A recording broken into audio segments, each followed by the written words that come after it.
Hello, everyone. Welcome back to another episode of What's Up New London. I am your host, Steve, coming to you from the WUNL studio. Stick around for some community event updates and a look back at New London history.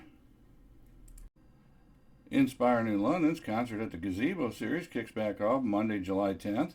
Township 26 will provide the entertainment from 6 to 8 p.m., and Mellow Yellow Pizzeria will be there from 4 to 8. These concerts are open to the public, free. They just ask you please tip the entertainers. And coming up the following Saturday on July 15th, the Wildcat Varsity Cheerleaders will hold a car wash fundraiser at the Amico station from 10 a.m. till noon. This is by donation, and all proceeds go to the Wildcat Cheerleaders. Coming up on July 22nd, busy day, the Who London Golf Outing tees off about 8 a.m. If you're golfing that day, you should already have your foursome registered. That afternoon from 3 to 7 p.m. Uptown, Inspire New London will hold Christmas in July.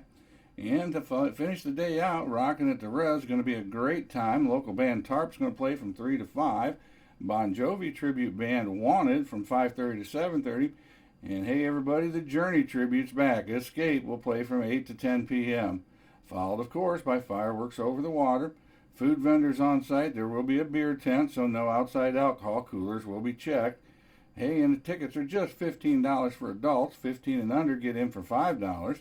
Advance sale tickets, while they last, are available at Gilbert's Hardware and at the New London Reservoir office.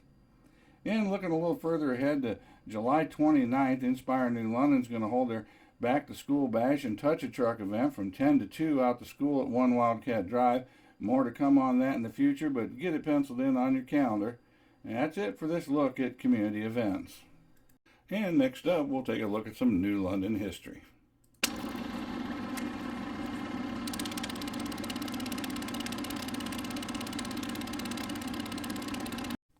For this look back at New London history, we're going to check out the modest beginning of a company with a long and remarkable history in New London. Our story takes us back to the year 1891 when a business was started that would make New London known around the world. It was in the year 1891 that Clyde E. Ward and his brother Ed Stilson paid four New London gentlemen $138 for their Lodge Rosette business.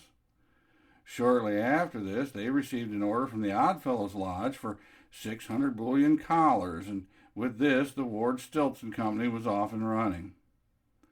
Mr. Ward had a gentleman come up from Columbus and teach two women how to process the bullion using a treadle sewing machine, as this was all new to them. And once that got going, they added caps, robes, swords, and other lodge paraphernalia to their inventory.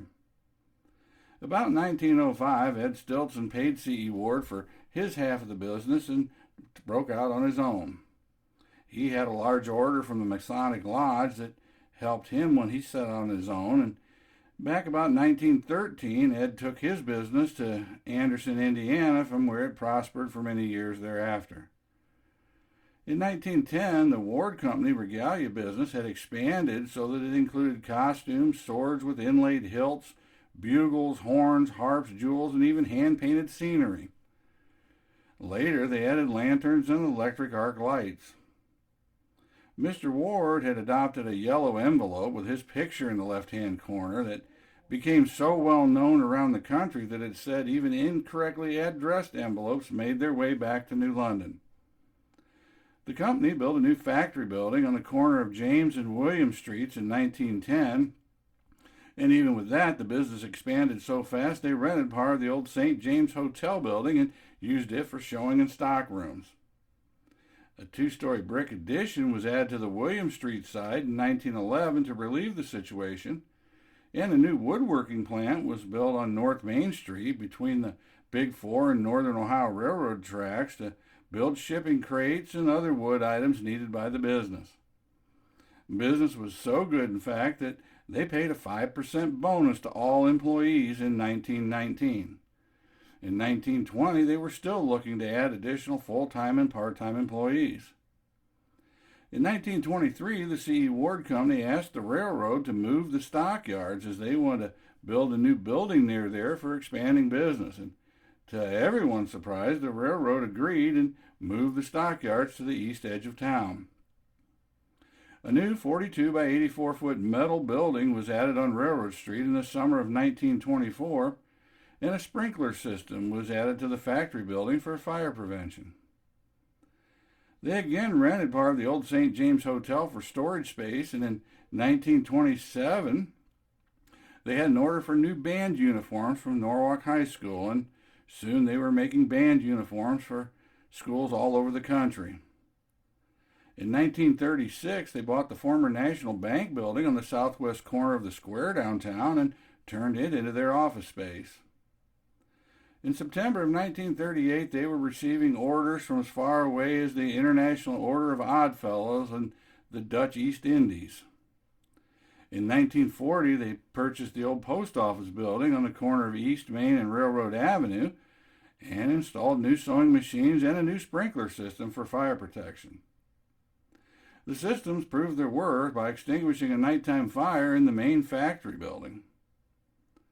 Well, Clyde E. Ward died in 1943, and his son Sterling took over the business. And Sterling died in 1946, and another son, Rodney, took over. Unfortunately, Rodney was hit and killed by a train in 1968, and later that year, the C.E. Ward Company was sold to the Crowell Collier Company of New York.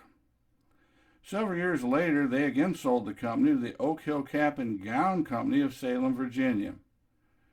Well, they moved operations to Salem, and the C.E. Ward Company was then just part of New London history. So there you have it, a little history on the C.E. Ward Company, a big player for many years here in New London. This episode's a look back at New London history. Well, folks, that's it for this episode of What's Up New London. I'll be back next week with news from Monday evening's council meeting, any other news that comes up, and community events, and probably a look back at history.